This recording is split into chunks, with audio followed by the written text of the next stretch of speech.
जर पावसाळ्यात तुम्हाला सर्दी, खोकला, घसा दुखतोय किंवा तुम्हाला बारीक ताप येतोय, याचा अर्थ तुमची इम्युनिटी लो झाली आहे.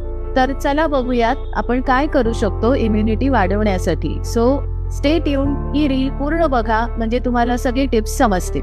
टिप नंबर 1, सकाळी उठल्यावरती तुळस, हळद आणि पाणी उकळून घेण्याने इम्युनिटी वाढते.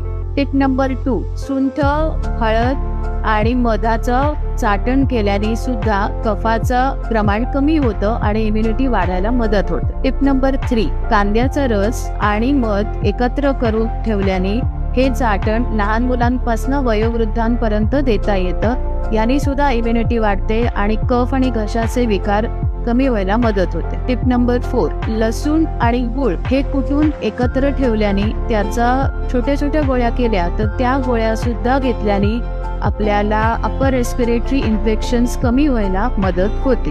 For more details check the caption, follow आणि लाईक करा. तुमच्या फॅमिली आणि फ्रेंड्सना हे शेअर करा.